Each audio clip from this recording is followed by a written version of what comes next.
Welcome to the Holistic Accountant Podcast. The aim of this podcast is to demonstrate how accountants must employ a holistic approach to help their clients maximise wealth. It's not just about preparing tax returns.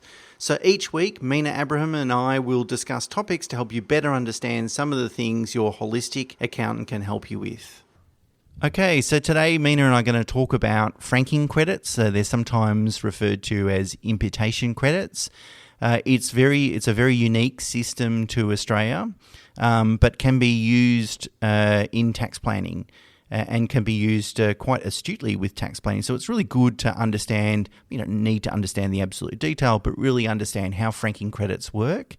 And of course, these only apply to company environments. So franking is related to a company tax environment. So if you run your business through a company or if you've got an investment company, that's when you need to know about franking credits. And essentially, they were introduced in the early 80s to avoid double taxation of profits.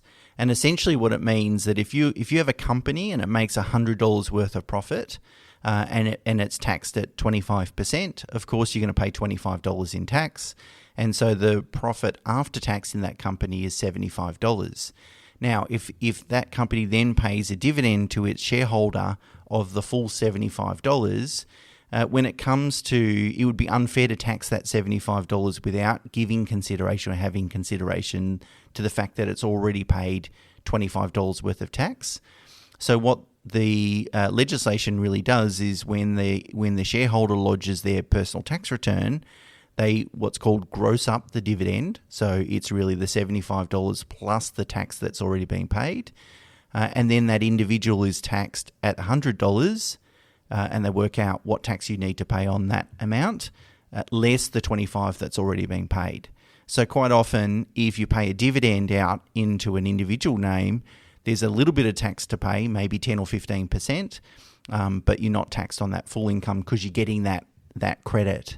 So that's how it works from an individual's perspective. But Mena, what are some of the strategies that we can put in place, and how do we use franking credits? Record keeping is imperative when it comes to franking credits. You see sometimes a lot of tax returns, company tax returns, that unfortunately accountants don't keep track of the franking accounts. Yep. And this is where basically it's a record of all your tax credits or your imputation credits. So it's really important that it's accurately kept so that you can actually apply it to your distribution or dividend strategy to benefit from it and potentially receive some tax credit refunds in your personal name. So, Mena, what are some of the considerations we think about or take into account when deciding, what dividends to pay, who to pay those dividends to, etc.? Yep, so the imputation credits or the franking credit only arises when you've actually paid the tax. So, for example, if you've got a tax payable of $100 as at 30 June 2022, you don't actually get the franking credit until you've paid it. So sometimes you'll pay it post 30 June 2022. However, if you prepay it before 30 June, you actually get the tax credit in that financial year.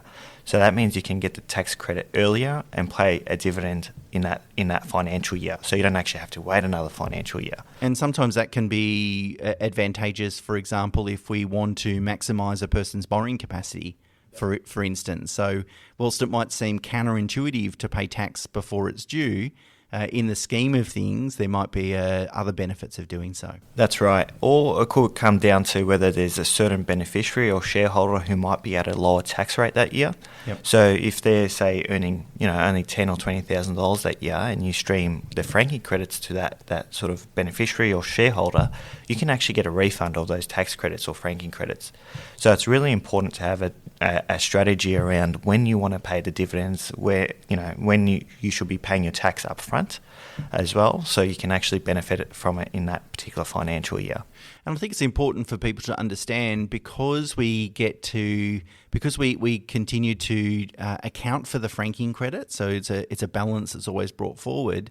It's not like it's gone forever. You can always utilise those franking credits. So whilst it does seem counterintuitive to pay more tax or more tax sooner, I think that's a really important point, because at least we can bank those franking credits and we can pay a dividend out in the future if we wanted to, when we know we've got lower income elsewhere outside of that that company group. That's right. So it could also be a good strategy when, if you're close to retirement or you're looking to sell the business and you expect your taxable incomes to reduce in the near future.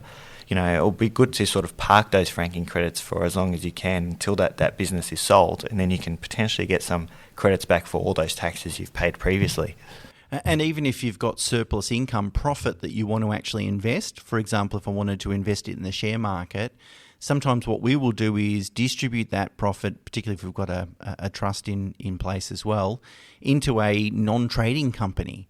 And so we might end up paying 25 or 30% of tax on that profit. And then we might go away and invest that money in the share market and so forth. But the point is that we've always got the credit for the tax that we already paid. So eventually, once that client retires or winds back their working hours and so forth, we can pay a dividend out of that non-trading investment company and still get the credit for the tax. So it's quite possible that what we do is really park the profits in there for a period of time, invest them, and then draw those profits out in the future and potentially, it depends on how many individuals we can distribute to in their taxable income, but potentially pay no tax ultimately on the profit. But we've just parked it for the time being. So there you go. That's franking credits. That's why they're really important. And particularly your holistic accountant needs to have a really good strategy on how you're going to distribute profit and what dividends you're going to declare from year to year to maximise the benefit of franking credits. Thank you for listening to the Holistic Accountant podcast. To find out more, please visit holisticaccountant.com.au.